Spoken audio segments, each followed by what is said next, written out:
Y bueno, como dije recién, vamos a charlar con Bernabé Nievas, es un diamantino veterano de guerra del crucero General Belgrano, que realmente nos va a contar su historia, cómo lo vivió allá por 1982, en ese mes frío como se siente hoy, pero mucho más allá en el sur de nuestro país. Por eso, muy amablemente, hoy vino a nuestros estudios Bernabé Nievas, que está con nosotros, un diamantino que ha viajado por muchos lugares del mundo, tiene una historia, la verdad que impresionante, y es un orgullo para todos los diamantinos y para todos los entrerrianos. Por eso lo vamos a saludar. Muy buen día, Bernabé, ¿cómo le va? Bueno, muy buen día para toda la audiencia de la ciudad de Diamante. Buenos días para todos los diamantinos. Yo soy el suboficial mayor de la Armada Argentina, Bernabé Nicolás Nieva, veterano de la Guerra de Malvinas, náufrago del crucero Ara General Belgrano y veterano del conflicto limítrofe con Chile del año 78. Nicolás, la verdad que es un honor tenerlo aquí en el estudio. Realmente recién estuvimos hablando por privado, estuvimos hablando con su sobrino. La verdad que es un orgullo para todos los argentinos y por supuesto para todos los diamantinos. Nicolás, la verdad que usted, ¿qué nos puede llegar ¿cómo podemos empezar la charla? A mí me gustaría que nos cuente un poquito de su historia, cómo arrancó en la Marina. Bueno, yo en el año 1978 ingresé a la Armada Argentina con mis 18 años recién cumplidos, Sí. a la isla de Marinería Martín García. Bueno, allí comencé mis primeros pasos en la Armada, y luego me fui a un centro de incorporación a Río Santiago, en la provincia de Buenos Aires. Sí. Tuve un tiempo ahí y luego pasé a la base naval de Puerto Belgrano en la provincia de Buenos Aires. Sí. Allí tuve unos cuantos años, en el Hospital Naval, me formé allí. Y bueno, y después tuve varios destinos, como por ejemplo un aviso, que es un buque de apoyo y sostén, que íbamos a la Antártida, tuvimos muchas misiones. El año 78, cuando hizo erupción el volcán en la isla de Decepción, sí. Nosotros fuimos con una comisión de científicos vulcanólogos a trabajar allí cuando en pleno volcán estaba haciendo erupciones. Después también tuvimos el hundimiento del buque noruego Imblar Explorer, cuando aún estaba joven, yo todavía tenía 18 años. Hice mi primer rescate de naufragio de ese buque noruego, y sacando 90 náufragos de ese hundimiento. Bueno, así comenzó toda mi carrera, ¿no?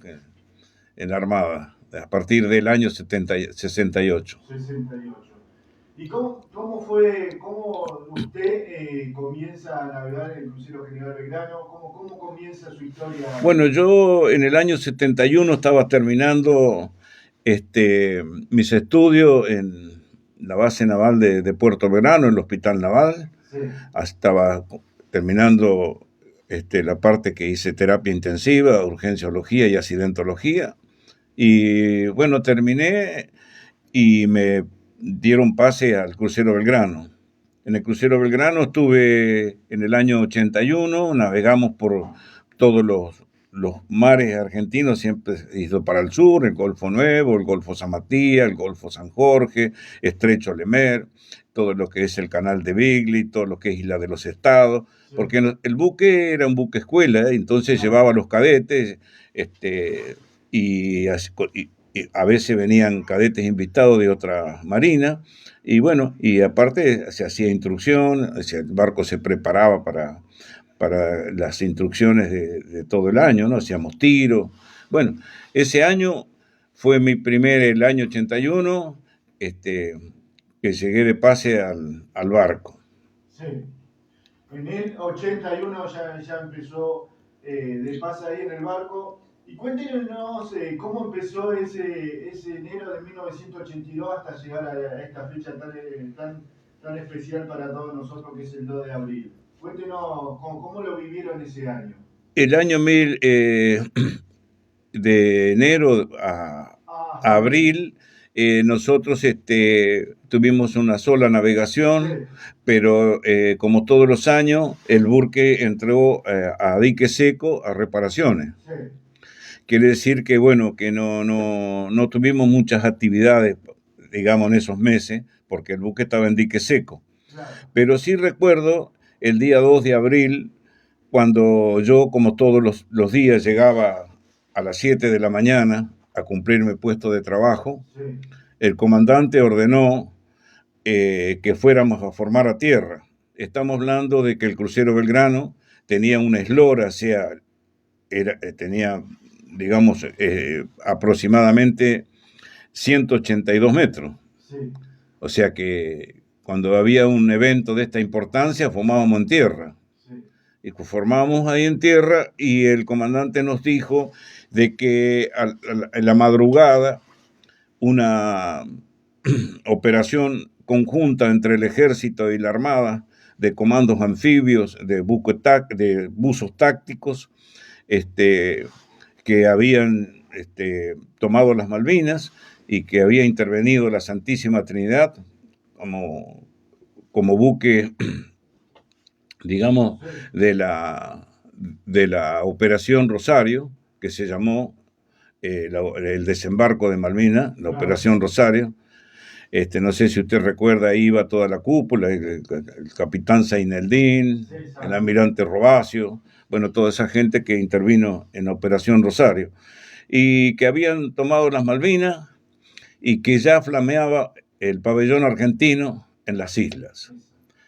Yo creo, le voy a contar lo que yo sentí. Yo creo que hasta el más sosegado sintió que le corría un escalofrío por todo el cuerpo, Sí, que es lo que yo sentí. Y bueno, y yo siempre soñé que, acuérdese que yo le comenté sí, en el inicio del programa que también soy veterano de Chile. Si exacto. bien no tuvimos ningún enfrentamiento, estuve dos meses y moneda allí en la frontera chilena, donde los cuatro climas están presentes durante el día. Y la incertidumbre, el miedo, eh, digamos, lo que sucede ahí arriba, enterrado en un pozo, Sí, mirándole la cara al enemigo, yo ya tenía un poco de experiencia. claro. Entonces rezaba todos los días para que nunca hubiera guerra, pero también a la vez me preparaba para la guerra, porque como soldado de la patria tenía que estar preparado para cuando la patria me llamara, como lo hice con Chile. Entonces en ese momento también sentí ese escalofrío y bueno, y dije que este era el momento Sí, para el cual yo me había preparado. Y de ahí nació todo lo demás lo que viene. sí. Usted sabía, como decía, le corría algo, eh, que sabía que algo podía pasar, usted estaba preparado, ya había estado en otro lugar, como decía, ya con lo que pasó con Chile, aunque no hubo combate, pero realmente, ¿qué sintió? ¿Qué sintió cuando le decían que había posibilidades de que ustedes entren en combate, que ustedes puedan correr peligro en esa navegación que estaban haciendo? ¿Qué sentía? ¿Qué hablaban con sus compañeros? No, el señor comandante nos dijo que teníamos que apurar las Sí, reparaciones porque teníamos que salir lo más pronto posible para el Atlántico Sur. sí, Entonces, así fue, porque el día 16 zarpamos mejor dicho, antes de zarpar, el barco tenía 700 y chirola de hombres. sí, Pero cuando va a misión de combate hay que completar una tripulación de 1.100 hombres. sí, Nosotros éramos 1.093 tripulantes, sí, porque se hace guardia de crucero de guerra. 8 horas y 8 horas, 31, 32 y 33.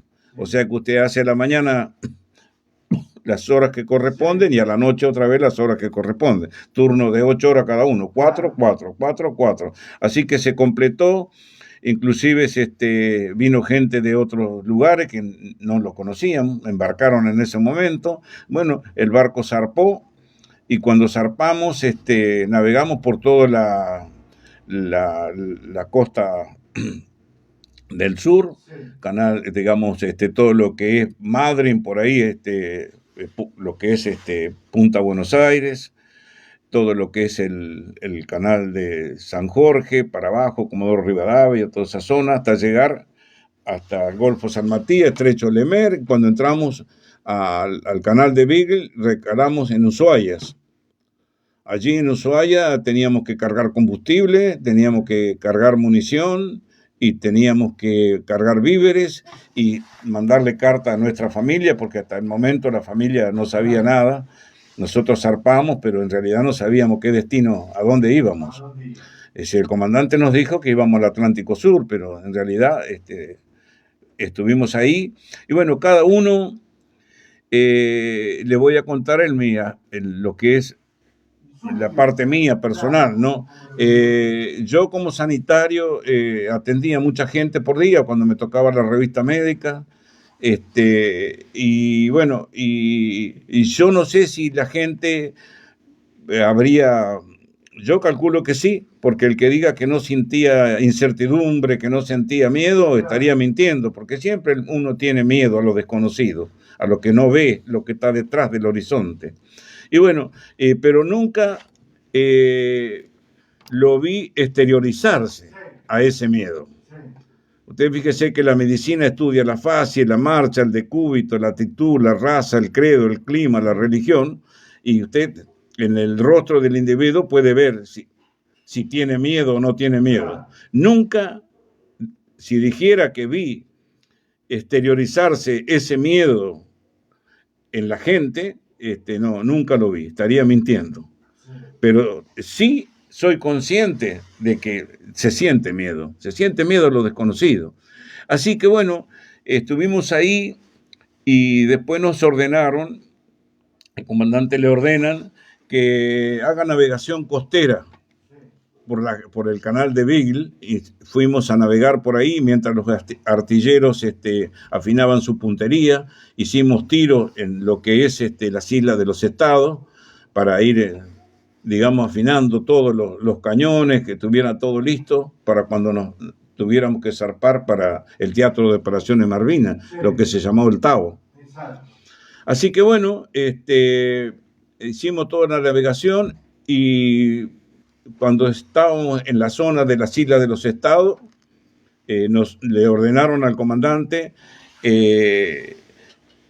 a cumplir una misión de combate a unos barcos que se desprendieron, vamos a decir que de los buques que venían del Reino Unido de Gran Bretaña, porque nosotros, no lo alcancé a decir en el principio, nosotros no peleamos con Inglaterra, nosotros peleamos con el Reino Unido de Gran Bretaña e Irlanda del Norte, con Irlanda, con Escocia, con los ingleses, y los napaleses. No fue solamente con Inglaterra. Y de allí se desprendieron algo de 126 barcos, cruceros, fragatas, 2 portaaviones, el Hermes, el Invencibles, esos 2 portaaviones, y las corbetas misilísticas eran de primera generación. Todo lo que eran ¿cómo se dice? Los submarinos de propulsión nuclear. Cuando hablamos nosotros de submarinos nucleares, no es porque tengan armas nucleares, sino que su propulsión está dada por una pila atómica. Y no sabemos si traían o no, en realidad yo no lo sé. Así que bueno, se había como desprendido una frase de esa, que eran 2 o 3 corbetas, 2 o 3 cruceros, y le ordenaron al comandante a atacar a esa fuerza británica que estaba en ese lugar. Y bueno, el portaaviones vino de un lado con 2 o 3 corbetas, Guerrico, Drummond, Granville.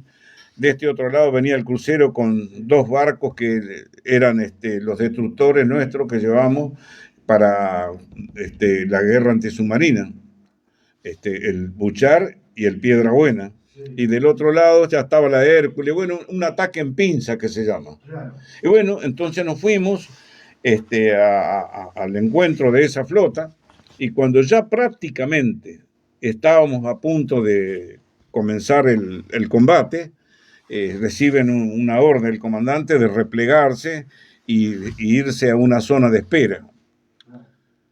Es ahí, en ese momento, en cuanto nos estamos yendo a la zona de espera, en que nos avista el submarino a unos 60 kilómetros aproximadamente. Como son submarinos nucleares, a veces son difíciles de detectar porque navegan a una profundidad bastante importante. Estamos hablando que allí, en ese sector donde nosotros estábamos, tipo de la cuenca de los Yaganes, el área San Julián, esa zona de ahí, tenemos una profundidad entre aproximadamente 3.000 a 5.000 metros de profundidad. El crucero Belgrano yace en esas aguas allí a 3.000 metros de profundidad. Y esas aguas siempre están heladas, entre 15 y 20 grados bajo ceros.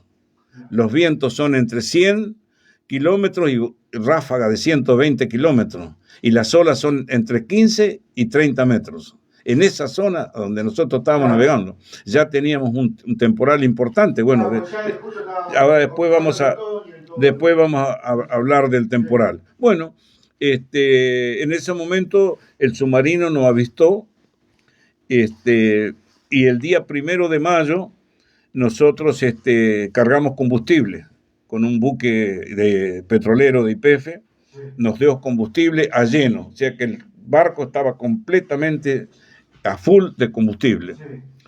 Si no hubiese tirado en ese momento, yo creo que no estaría aquí. En ese momento que estábamos cargando combustible.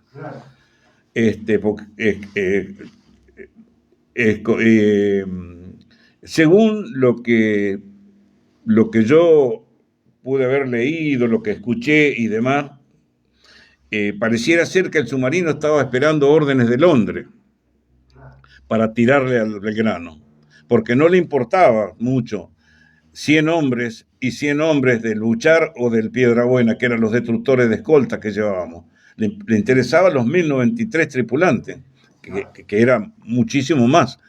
Entonces, no tiene orden de Londres, no nos tira, nosotros nos despegamos del barco, terminamos la maniobra de cargar combustible, y cuando comenzamos a navegar al área de descanso donde nosotros íbamos, nos empieza a seguir.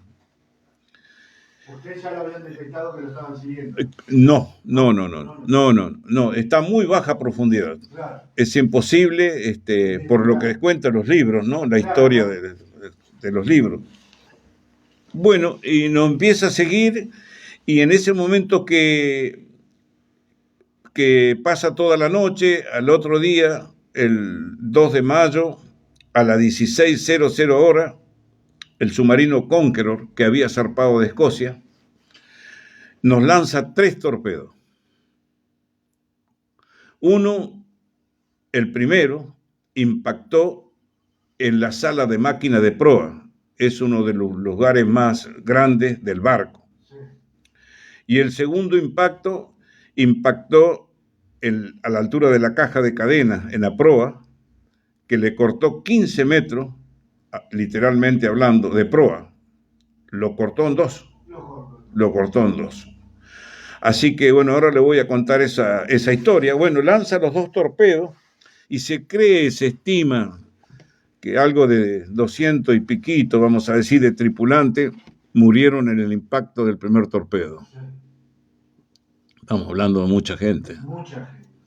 Porque en ese lugar donde explota el torpedo, la sala de máquina, el burque se divide en cubiertas, que las cubiertas son superficies horizontales que dividen a un buque en sentido de la altura, como si fueran pisos. Claro. O sea, cuando yo diga cubierta, para que la gente entienda, pisos, así. Y yo estaba en el tercer subsuelo, vamos a decir, de la entrada principal del edificio, para abajo 3 pisos. Exactamente, para que más o menos entienda la gente dónde yo me encontraba en el impacto del torpedo. Bueno, en ese lugar que impacta el primer torpedo, debajo de la línea de flotación, allá para abajo, del agua, estaban los tanques de combustible. Al pasar el torpedo por los tanques de combustible, inundó todos los lugares donde había gente que dormía ahí. O sea que hay gente que ni siquiera se enteró, ni abrió los ojos. Porque el petróleo... Ahí estaba la cantina, que el barco tiene una cantina. A estos muchachos, voy a hacer una historia chiquitita, a estos 2 hermanos Ávila, que eran los 2 cantineros, el comandante le dijo: señores, ustedes tienen que desembarcarse porque cuando hay guerra, el contrato dice que los civiles no pueden ir. Y los hermanos pidieron ir para atender porque uno compraba un pastelito, una cosita para tomar la merienda. Si bien la Armada le daba el pan, pero uno siempre quería con un alfajor o algo, bueno, podía comprarlo. Abrían ahí media hora para que tomaran la merienda, y ahí era la mayor cantidad de gente que había ahí, porque era la guardia a las 4 de la tarde. La pensaron todo bien, el que dejaba la guardia y el que tomaba la guardia. Si usted tenía 50 maquinistas tomando la guardia, 50 la dejaban. Ahí está, 20 control de avería, toman la guardia, ahí abajo 20 la dejaban. Después los auxiliares de máquina, los electricistas de los motores generadores, había mucha gente ahí, y arriba gente tomando la merienda. Toda esa gente abrió un boquete, entró el torpedo, no, parecía así, que me da la impresión, ¿no? Por el daño que hizo. No explotó cuando tocó el casco, sino que es como que se hubiese hecho una implosión, como que hubiese explotado adentro, como que si tuviera una espoleta de retardo. Por lo que yo leo, por lo que vi, por lo que cuentan,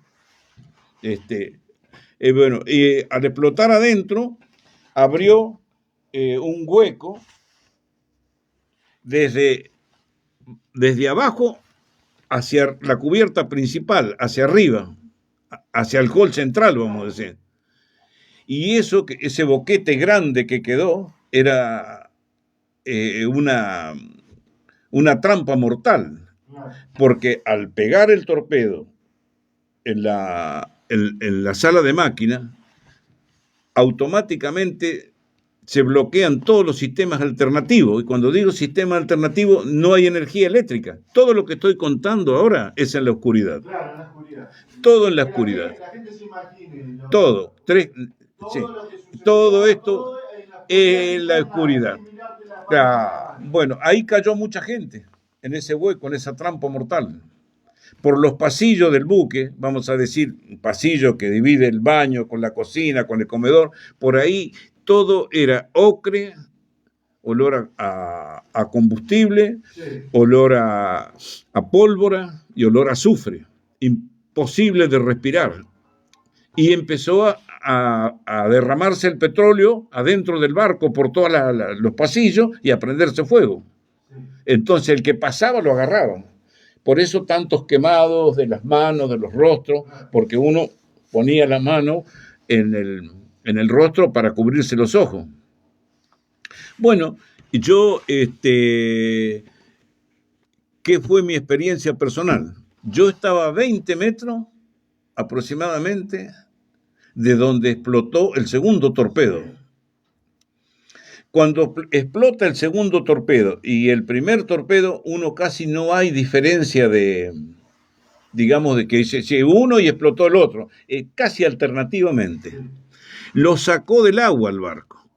La sensación que yo tuve, y así cuentan los libros, lo saca del agua, lo levanta, lo frena y lo acuesta. o sea, lo escoran, hablando en términos marineros.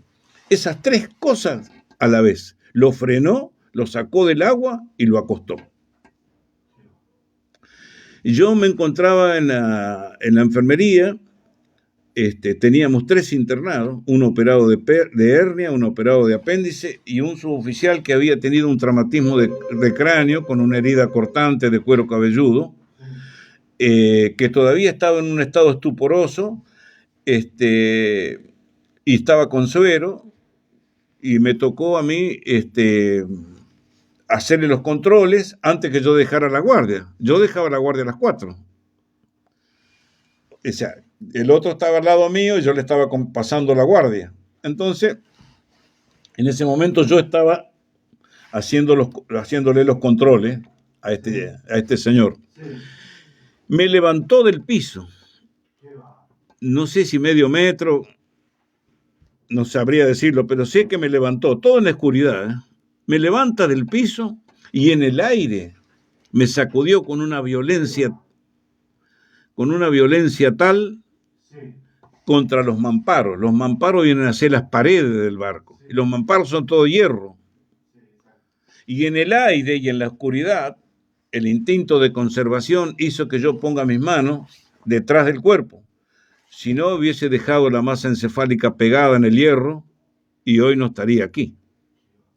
En ese momento que yo caí, no sabía si era un ataque de submarino, un ataque de superficie, un ataque de avión, todo. Yo sabía caminar en la oscuridad. Entonces le digo a mi conscripto ayudante, que yo tenía un ayudante conmigo, que ¿estás bien? Sí, me dijo, estoy bien. Y Janes Orlando, mi conscripto, que no tuvo ninguna herida ahí en la enfermería, pero después él falleció en la travesía de la Falsa. Ella falleció por frío.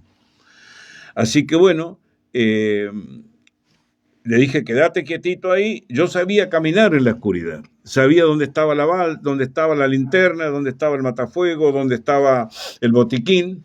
Era un reducto donde estaban los internados, pero uno ya caminaba, ya hacía práctica, ya estaba práctico. Y las vías de escape, cómo salir en la oscuridad hacia afuera. Bueno, le digo, quédate ahí. Fui a buscar la linterna y cuando prendo, alumbro todo el sector, ahí me doy cuenta que la enfermería había quedado como si fuera una botella, una lata de Coca-Cola. Cuando usted la toma y después la aprieta, que queda así, todos los hierros retorcidos como una latita de Coca-Cola, y los internados estaban en las camas de ellos, pero como un rulo, quedaron adentro del rulo ese. La comprimió toda.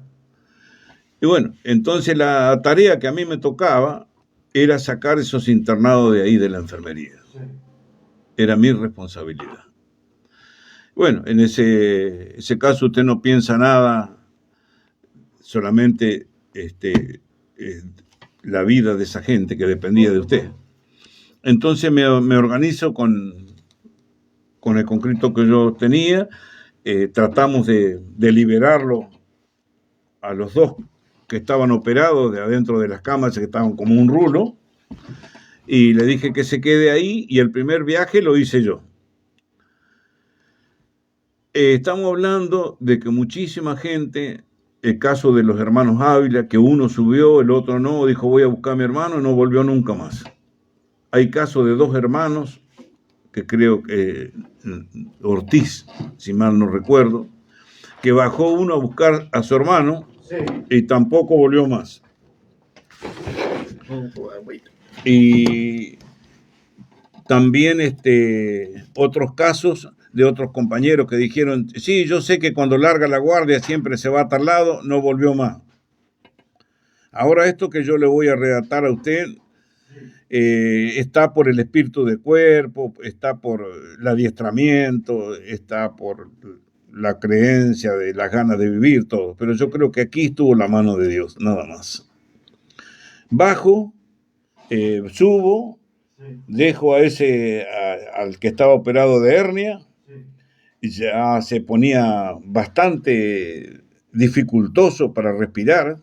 porque era asfixiante el humo, el fuego, el olor a pólvora, el olor a azufre. Sentí, tomé una bocanada de aire, respiré profundo y otra vez abajo. Acuérdense que yo bajaba y otros subían. O sea que era medio como... así que, y había una sola escalera para bajar y subir. O sea que uno por la derecha, otro por la izquierda, pero en la oscuridad no se veía nada. Y llego ahí, saco al otro. Y le dije a mi conscripto, andate a tu balsa. Ayúdame con andate a tu balsa. Y dejá que al suboficial bajo otra vez yo. Y cuando bajé, ya el suboficial estaba subiendo, como estaba estuporoso, con el suero en la mano, andaba dando vueltas por ahí, ya casi la segunda cubierta. No me tocó mucho trabajo volver a la tercera cubierta. Así que bueno, lo ayudé a él con alguien que llame, porque había unos haces de luz que venían de afuera de la cubierta principal. Claro. Cuando subo a la cubierta principal, me encuentro con esta, que lo dejo a este hombre, me encuentro con este panorama. Un cielo gris y plomizo. Caía agua-nieve. No nieve, agua-nieve. La temperatura del agua estaba entre 20 y 22 grados bajo cero. Lo que un individuo, un ser humano, puede vivir en esas aguas son 5 minutos. Para que la gente entienda. 5 minutos, 23, 20, 21, 22 grados bajo cero. El viento de 120 kilómetros, la ráfaga, y 100 kilómetros permanente. Y las olas entre 10 y 15 metros, arriba del barco prácticamente. Ese era el panorama que más o menos se veía, que yo pude observar. Y eso todo lo que está contando para que la gente son en transcurso de minutos. ¿Cuánto? Sí. El barco se hundió, ahora vamos a llegar a eso, a las 17:00. Y fue el torpedo a las 16:00. 1 hora tuvimos. Para hacer todo lo que estoy contando, 1 hora. Para que el comandante ordenara abandonar el barco. Me olvidé de contarle qué pasó con el tercer torpedo. El tercer torpedo no nos impactó a nosotros, sino que impactó en un destructor. El destructor entró el torpedo al casco del barco, al interior, y no explotó. Y ese destructor se vino con el torpedo puesto. Y después lo desactivaron acá en Ushuaia o en Puerto Verano, pero se vino con el torpedo, no explotó. Pero le pegó a los 3, porque le erró al Belgrano el tercero. Si le hubiese pegado el tercero, no hay nadie acá. Le erra el tercero y le impactan a los destructores. Bueno, nosotros, yo después que me encuentro con ese panorama en la cubierta, tenía mi maletín y bueno, y agoté todos los medios. Ahí tenía morfinas, tenía paquete de curación individual, tenía alguna férula y bueno, salían muchos quemados de adentro, había fracturas, bueno, era un caos total, pero bueno, cada uno de nosotros distribuido todos los sanitarios, los médicos, los enfermeros en distintas partes del barco, haciendo los primeros auxilios que podíamos. Entonces el comandante ordena zafarrancho de abandono y toda la gente concurre a un lugar asignado que el hombre ya tiene para su balsa. La balsa número 20 son 12 hombres asignados a esa balsa y nadie puede ir en esa balsa, sino que solamente los que están asignados a esa balsa. Cada uno tiene su balsa. Bueno, estamos hablando de zafarrancho de abandono, no abandonar el barco todavía. Entonces la gente, porque el comandante con su plana mayor registra todo el barco, da vuelta, inspecciona todo y en el momento de que ya ve que no hay nada para hacer por el barco, que estaba embarcando casi 9.000 toneladas de agua y que se iba yendo, tuvo dio la orden que ningún comandante le gustaría dar, ¿no? Abandonar el barco. Entonces ahí se lanzan las balsas, que son balsas autoinflables, que caen al agua y se inflan solas. En ese momento, sí, en ese momento que están todas las balsas ahí como un collar contra el buque, soportando las olas y el viento. Bueno, había que tirarse al techo de las balsas. Al techo, porque no puede. Acuérdese que estoy hablando de una ola de 15, 20 metros que está en el vaivén. Es una cosa de, como si fuera, por decirle algo así, una goma de tractor inflada con techo. Nada más. Todo goma, sí. Entonces no tiene forma donde. Si caía el agua, moría. Caía, entraba y salía flotando. Yo lo puedo confirmar porque yo he visto ese tipo de muertos, porque yo estaba curando casualmente en la proa del barco. Asistía ahí a lo que podía, hasta que se me agotaron todos los medios. Y después, imagínense la impotencia de uno de no poder hacer nada, porque no es imposible. O sea, no nos dio tiempo a nada. Solo lo que yo tenía en el maletín, nada más. Bueno, al barco hay que tirarse cuando el comandante ordena que nosotros abandonemos el barco. Había que tirarse sin zapato, porque el zapato puede tener un clavito o algo, se pincha la balsa, bueno, listo. Pero aparte tiene compartimientos estancos también. Si se pincha acá, sigue navegando porque estos otros compartimientos todavía flotan y así sucesivamente. Bueno, y se tiraban al barco.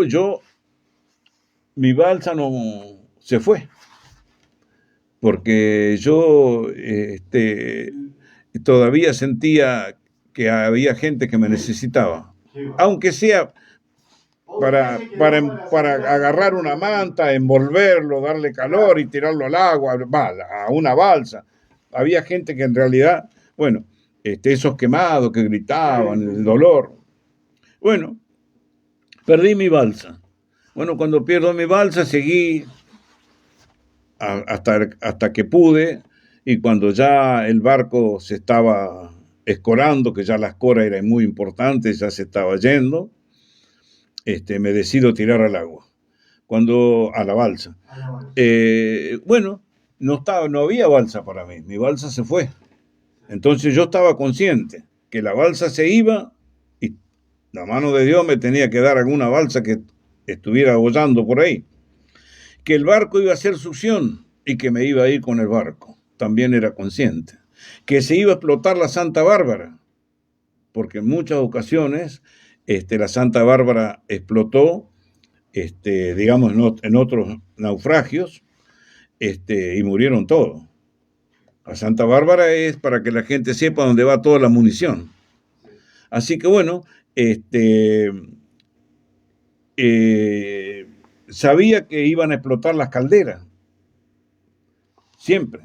¿Por qué? Porque semejante temperatura que tenían las calderas, que da el vapor para toda la propulsión del barco, al tomar contacto con el agua helada de 23 grados, hace una explosión. Bueno, tenía pocas posibilidades de vida. Y estaba todo el petróleo derramado en el agua. Y sabía que también el petróleo en cualquier momento podía prender fuego. Pero bueno, yo decidí quedarme, fue mi decisión. Así lo cuentan los libros que el comandante escribe, 1093 tripulantes, anda uno de ellos, que se puede apreciar ahí donde el comandante habla de mi actuación como profesional y como persona. Fue mi decisión quedarme. Bueno, entonces mi ambo, que yo estaba de guardia, es un ambo blanco, como cuando usted va a un consultorio médico, el que está de mangas cortas, porque el barco es como una casa. Ahí tiene todo, se trabaja, se baña, come, duerme. Bueno, estaba de guardia yo y todo el, el petróleo que andaba dando vuelta y derramándose, y cuando yo atendía a alguien, o lo abrazaba con mi cuerpo, o lo daba vuelta, o lo ayudaba para que se incorpore, se fue llenando de petróleo y también de tejido humano quemado. Si yo me llego a tirar en esas condiciones a la balsa, todos los gases que iba a inhalar de estas sustancias, del petróleo y demás, me iba a morir intoxicado. Hablando de que el envenenamiento o intoxicación son todos aquellos componentes químicos capaces de por sí solo producir alternaciones en el organismo a base de toda acción química. Sabía consciente por mi profesión. Sí. Que no. Bueno, entonces, ¿qué lo que decidí hacer? Fue sacármelo, sacarme la ropa, sacarme los zapatos, y como Dios me mandó al mundo y en calzoncillo, sí, 23 grados bajo cero. Eso vamos a recordarle a la gente, 23 grados bajo cero. Viento de 120 kilómetros, así, las ráfagas de 120, el viento de 100 kilómetros, y las olas que eran entre 10 y 15 metros. El barco, cuando yo me fui a tirar, ya no estaba vertical, que usted se tira de acá a acá. Claro. Era, digamos que estaba como acostado, y ya me tenía que tirar allá a 7, 8 metros. No acá. Claro. Tenía que saltar 7 metros hacia allá, porque el barco estaba acá, así, y no tenía que tocar el barco porque en esa parte el barco estaba abierto de proa a popa, como si fuera una lata de sardina, lo abrió así. Y si llegaba a pegar ahí, me desarmo ahí, un cuchillo era eso. Allá donde la balsa es un vaivén, semejante sola, entre la balsa aparecía, se ocultaba, salía a la cresta de la ola, bajaba y bailaba. Y tenía que tirarse, no digamos, dice, si baila para acá, para allá, me voy a tirar al medio, y que sea la mano de Dios, si caigo o no caigo arriba del techo. No. Imagínese que baila, estamos hablando de 10 metros, la ola, baila, se sube a la cresta de la ola, de repente baja, se tapa con 2 olas, y usted tiene que mirar a 7 metros allá, y digo, bueno, que sea la mano de Dios, me tiro al medio. Y me tiré al medio, y bueno, me da la mano de Dios que caigo arriba del techo de la balsa, y alguien, cuando sube la balsa a la cresta de la ola, porque si abre el cierre, se mueren todos. Sí. Es preferible que uno muera arriba, uno solo, y no los 15 que están adentro. Bueno, cuando sube a la cresta de la ola, alguien abre el cierre y me mandó de cabeza para adentro. Bueno, cuando usted salta a la balsa, tiene más o menos una pila que tiene una luz que dura más o menos una media hora. Después ya no hay más, empieza a apocarse, empieza a hacerse cada vez más tenue, hasta que se apoca. Cuando yo entré ya prácticamente estaba apagada. Los tripulantes que estaban en esa balsa no eran de mi balsa, yo no conocía a nadie. Así que pedí a alguien si tenía algún abrigo o algo, y había uno que había traído una manta, que se había, una cobija, como le llaman. Ahí pude abrigarme un poquito con esa manta. Me duró poco, porque ahora le cuento por qué me duró poco. Y ni bien salimos de ahí, despegamos del barco, estábamos esperando, porque la proa, inclinada como estaba, entraba agua permanentemente, era como una represa, y sí o sí, usted tenía que venir ahí. O la chupaba la balsa al barco, o le daba una mano de Dios, y digo, váyase. Pero sí o sí tenía que pasar por ahí. Claro. Porque hay 2 cosas en el barco, ¿no? 2 bandas, que una se llama sotavento y el otro barlovento. Un lado donde azota el viento y el otro lado donde reguarda el viento. a donde azota el viento, lo deja pegado al barco. No se despega. Y del otro lado, donde puede salir, porque si está resguardada del viento, tenía que pasar por ahí. Sí o sí por el barco donde estaba tragando tanta agua. Así que bueno, era todo complejo, pero bueno, siempre digo yo, está la mano de Dios presente. Muchas veces cuando no es la hora de uno, bueno, nos despega al barco y ahí cerquita, cuando comienza a hundirse lentamente, se da vuelta para el otro lado y en un acomodamiento suave y continuo, como gigante que era, como un grande, se fue yendo lenta y despaciosamente, sin llevarse ninguna balsa. Hasta la nobleza de ese barco estuvo presente hasta el último momento. Se fue hundiendo y en ese momento que se termina, que desaparece de las aguas, que la proa fue su último adiós, balsas que estaban allí presentes, cuando se dieron cuenta que el barco se hunde por la presión que hizo, un movimiento, gritaron viva la patria, viva el Belgrano. Muchas balsas que estaban cerquita.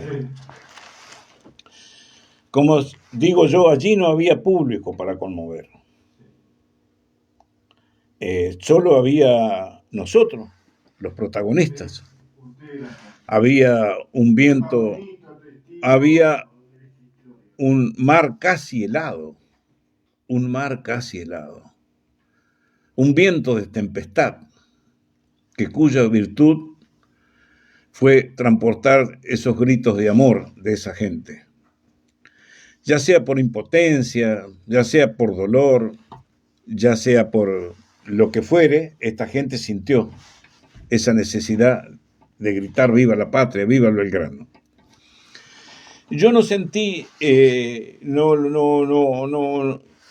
alcancé a gritar nada, porque mis piernas, yo sentía mucho frío, mi cabeza estaba entre las piernas en ese momento, porque en la balsa usted está en una posición fetal prácticamente, no es para tirarse, para venir en una sombrilla, no.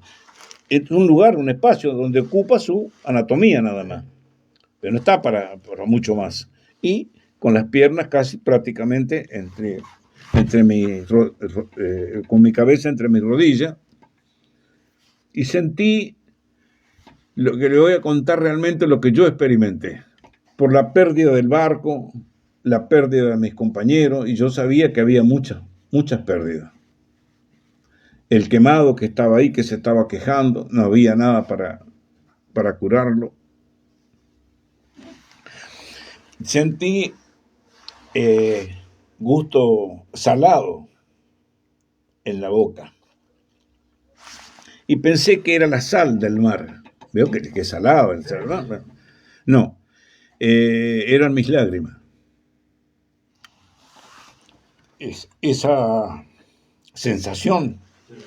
Así que bueno, disculpe, no. La verdad que Nicolás, lo que está contando Nicolás, esta historia, y toda la gente está muy atenta y lo están escuchando y viendo de parte del país, la verdad que una historia que realmente conmueve a cualquier argentino, realmente a cualquier persona, y realmente es un orgullo tenerlo a Nicolás Diamantino, realmente un sobreviviente de General Belgrano, un héroe que esperó que hasta sus últimos compañeros que estuvieron con él poder salvarle la vida. La verdad que de la historia que está contando Nicolás, realmente ojalá quede en el corazón de todos los diamantinos, de todos los argentinos y de toda esta nueva generación de estos jóvenes que hoy tienen 18, 20, 25 años y no lo vivieron, ¿no? Y realmente es de destacar que hoy Nicolás esté con nosotros charlando y que lo pueda contar y con su emoción, con sus lágrimas, se recuerde a sus compañeros. La verdad que nos orgullece a todos, Nicolás. La verdad que estoy muy agradecido que haya elegido este programa para poder contar esto. Bueno, disculpe. eh, Decía que, bueno, había un libro que había leído alguna vez que el poeta decía que mis ojos estaban fríamente cerrados, apretados como almejas y que solo abrían los párpados para llorar. ¿Vio cuando la almeja usted la encuentra? Que la única vez que abre los párpados, que cuando le abre la persona con el cuchillo para sacarla para comerla, que está bañada con agua adentro. Bueno, a eso se refería. Y bueno, y tal vez tendría los ojos cerrados, yo apretado allí también, pensando, cada uno veo la mente del ser humano como es. Y bueno, y cuando lo abrí, por ahí se me escapó una lágrima. Bueno, lo que viene ahora. En la balsa, después de unas 5 horas más o menos que salimos del barco, se lanzó la crudeza del temporal a donde ya nosotros sabíamos, porque habíamos estado en el barco y sabíamos que el pronóstico era malo para las 24 horas. Ya las olas se hicieron más grandes, el viento fue más fuerte. Imagínese que del momento que el barco se hunde en el lugar hasta que a mí me rescatan, hay 100 kilómetros. ¿Cómo una balsa que no tiene propulsión puede recorrer 100 kilómetros en las 52 horas que estuve en el agua yo? No se entiende por qué. Pero sí, ahora le voy a dar la explicación. Nosotros, cuando empezamos en el barco, en la balsa, siempre hay uno más antiguo, que el que da las órdenes, el que ordena, para que la gente este, pueda, como quien dice, mantenerse, porque no sabíamos la incertidumbre, si íbamos a vivir un tiempo por el frío que hacía, si íbamos el enemigo por ahí pasaba con un avión y podía tirar, no sabíamos si nos iban a encontrar, había mucha incertidumbre. Pero bueno, yo contaba cuentos, contaba historias, contaba anécdotas, y le decía a la gente cómo mantenerse para guardar el calor del cuerpo. Bueno, y ahí comenzó lo peor desde lo peor. Porque vivir ahí dentro, a esa temperatura que le estoy diciendo yo, y de repente el barco, de repente la balsa, cuando venían dos olas que hacían el vacío, la encerraba y la tapaban. Al tapar las dos olas de arriba, la balsa quedaba debajo del mar. No sé si un metro, 20, 15, 10, no lo sé decir, pero salía con una presión, con una fuerza de ahí abajo, que usted la sentía, que voy a hacer yo el ruido, que todavía lo siento, así.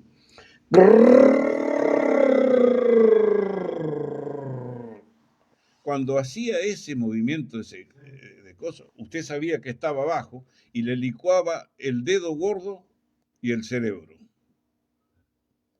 Es exactamente estar adentro de una licuadora. Adentro de una licuadora a 23 grados bajo cero, licuándose en una licuadora y a esa temperatura. Bueno, y cuando llegaba a la cresta de la ola arriba, la agarraba el viento y la hacía y la llevaba, no sé si 10, 20, 50, 100 metros. Como si la agarraba de popa, la comprimía toda y le daba un empujón. Por eso tuvo 100 kilómetros. ¿Cómo navega? Impresionante el viento para hacerle navegarse en tan pocas horas. Para el viento, para nosotros una eternidad. Así que bueno, entonces, ¿qué sucede con esto? Cuando le mueve así la balsa, y que se licúa el cerebro, como digo yo, de ahí viene el mareo. Y del mareo viene el vómito. O sea, siempre vomitando y siempre mareado. Y cuando se le viene el vómito, uno lo vomita uno, el otro vomita el otro, y no decís, che, permiso, y se amontonan todos, se golpean todos adentro, se da vuelta, y vuelven a acomodarse otra vez de vuelta. Entre la condensación de la balsa, la respiración de los cuerpos,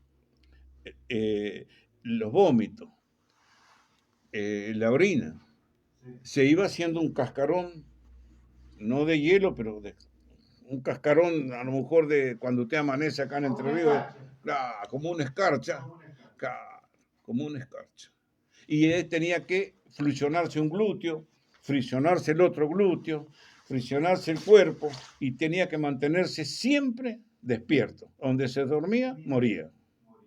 A donde se dormía, moría. Sí, exactamente, sí, señor. Tenía que mantenerse despierto. Y ahí viene, como yo decía, también el espíritu de cuerpo, el adiestramiento, la creencia en Dios, el amor a la patria, el amor a los hijos, a la familia, las ganas de vivir. Bueno, todo eso entra a jugar ahí adentro. Todo lo que hablo en la oscuridad. Nadie yo tampoco conocía a nadie. Y entonces, ¿qué es lo que sucedió todo en esto? Que lo que le quiero contar, en cada vómito usted pierde una cosa que se llama potasio. El potasio es un ion positivo que tiene como función el mecanismo de acción de todos los movimientos anatómicos funcionales. Si usted no tiene potasio, no mueve la mano, no habla, no articula nada. Y necesitaba sus manos y todo para moverse, para friccionarse. Entra en un estado de hipopotasemia. Y si no se mueve, se macera los glúteos con el frío, agarra una gangrena, entra en un estado de hipotemia y se muere. No tiene otra. Ahí yo le decía a la gente, que no sé si lo hizo o no, porque no podía verlo, pero sí yo lo hacía, que cuando me venía el vómito lo esperaba con mis manos y me lo tomaba. Era la única forma de poder, los vaciábamos y le poníamos el pis, no está de agua caliente, para frotarle un poco, para darle. Acuérdense que si también las piernas no tienen circulación, viene la gangrena. Si lo salvan, lo tienen que amputar entero. Y bueno, pero no había momento, no sabíamos cuándo nos iban a rescatar. Así que todo eso, nos ayudábamos mutuamente, y bueno, y tratamos, como quien dice, de sobrevivir. Ahora ya estoy terminando el relato para sintetizarlo un poco, donde yo me empecé a entregar, donde ya no tenía más fuerza. Hay un momento que la materia pierde la fuerza, y es el espíritu quien a usted le da fuerza para que recobre la materia, recobre la fuerza. No sé si me hago entender bien. ¿Sí? En el momento es eso, cuando usted siente que le embisten los 5 sentidos y le estremece el alma. Fíjese lo que estoy diciendo. Le embiste los 5 sentidos y se le estremece el alma. Y le clavan aguja, y usted también se abandona. Porque por ahí, si agarraba todo lo que estaba en el piso, que estaba con cosas, y se podía frotar la cara para despertarse. ¿Vio? Porque no se podía dormir. Así que sí se dormía. Bueno, en esos pasajes yo le cuento uno rápido. Me tocó a mí ver algo así. ¿Tenemos un tiempito todavía? Sí, bueno, tenemos... A las 10 tienen que estar. Bueno. 10 menos 10 tienen que estar allá. Son 25. Hay tiempo todavía. Bueno, entonces le cuento así, rapidito, que tuve una visión cuando ya me estaba yendo, que ya no perdía mi fuerza. Así que dije que me entregaba a Dios. O sea, que si ese era el momento justo que Él había elegido para mí, iba a aceptar gustosa su voluntad, porque sabía que ese era el momento justo que Él había elegido para mí. Así que bueno, después, cuando llegamos esas 2 horas que yo veía que me estaba yendo, ya iban 2 horas me recoge el barco, y ya cuando me recogió el barco, ya inconsciente, no tengo imagen de esas 2 horas, desde el momento que yo ya me entrego hasta que el barco me recoge. Tampoco supe mucho de... ¿Cómo estaba usted en el momento que lo recoge el barco? Estaba, digamos, semi-inconsciente. Recordemos que estaba tapado con una frazadita nomás. Sí, no, esa frazada no me sirvió de nada porque a las 6 horas, a las 10 horas, ya estaba empapada en agua. Sí. Y acuérdense que condensación, el de la balsa, de los cuerpos, los vómitos, la orina, o sea, a veces todos estamos todos mojados. Sí. Así que bueno, le comento así para que usted tenga una idea. El buque está descansando a 3.000 metros de profundidad en la cuenca de los Yaganes. Con el barco están 323 héroes que no tengo ninguna duda que esos seres moran en la casa del Señor, y que en el mar solo se encuentran sus cuerpos como un sublime acto de amor a la patria. Y nosotros, los 720 tripulantes que volvimos con heridas en nuestros cuerpos y en nuestras mentes, que van a perdurar para siempre y aún en la eternidad. Nosotros hacemos votos para que la conducta de todos estos náufragos sean ejemplo y modelo para las nuevas generaciones argentinas, porque ellos dieron todo sin pedir nada. Y que la lealtad, el patriotismo, el amor, la escarapela, el himno nacional, la bandera, no sean solo palabras en el trascendental destino del hombre sobre la tierra. Y que todos aquellos héroes que regaron soberanía con su sangre, los 620 hombres que han regado soberanía con su sangre, que su sangre sea como una semilla en una eterna ebullición dentro de las entrañas de la tierra malvinense, y que algún día broten a la superficie y que el beso del sol la convierta en una bella flor llamada soberanía. Y que esa soberanía sea por la vía pacífica, por la vía diplomática. Esa soberanía que nos devuelva lo que jurídicamente, históricamente y geográficamente nos corresponden, porque están muy ligadas a nuestro territorio, porque las Islas Malvinas son nuestras, o sea que nos devuelvan lo que es nuestro. Y también deseo que esa gente y todos sus familiares queridos que tantos años nos están recordando, y todo el pueblo de la nación argentina, con los que a mí respeta, que me ha tratado con tanto respeto, con tanto cariño, con tanto amor, también no tengo que dejar de olvidarme en estos 40 años, que eso me ayudó para vivir y para seguir contándole a la gente lo que realmente sucedió allí.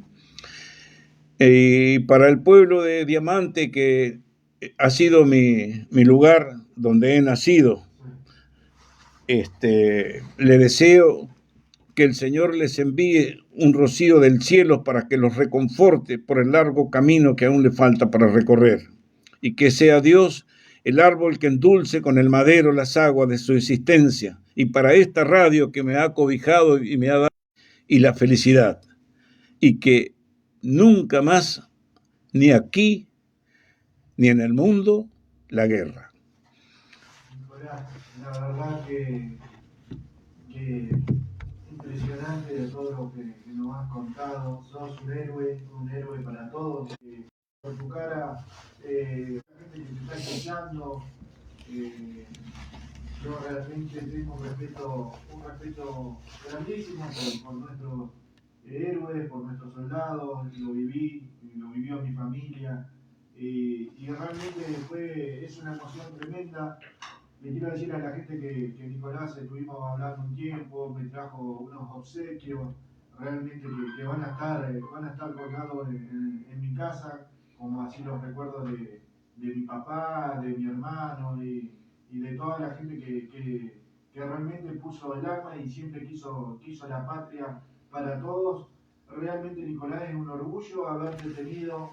La verdad que es de los 5 años que hago periodismo, es la nota más importante que realmente he tenido en mi vida, porque realmente me toca de cerca y siempre lo voy a tener, siempre va a estar en los recuerdos. La verdad que te agradezco haber elegido este programa, a tu sobrino, a vos, a toda tu familia. Me comentabas que tenés un museo acá en la ciudad de Diamante. Así es. Un museo, que eso es importante, que los diamantinos lo sepan, lo vamos a ir a filmar, te vamos a ir a hacer una nota, que los diamantinos sepan que Nicolás tiene un museo acá en la ciudad de Diamante. Nos quedan 5 minutos todavía y eso es importante, Nicolás, ¿no? Sí, no, está físicamente en Avenida, antes era Rivadavia y 20 de junio, ahora Eva Perón y 20 de junio. Así de que después del acto central del día 2 de abril, voy a abrir el museo para que la gente vaya a ver bueno, la historia que está ahí, está la historia del crucero Belgrano prácticamente toda, representada en cuadros, en gráficos, en bibliografía. Así que bueno, sería un gusto, un honor para mí que todos los que puedan ir a conocerlo puedan estar allí. Y bueno, y agradezco también al señor intendente, a toda la parte de la jefatura del municipio, que me hayan invitado a estas charlas, a esta vigilia, y bueno, y agradecido enormemente porque es la primera vez que Diamante, después de 40 años, me invita para estar en una ocasión tan importante como esta. Así que muchísimas gracias al pueblo de Diamante, a todos los entrerrianos, y le dejo el corazón. Gracias, muchas gracias.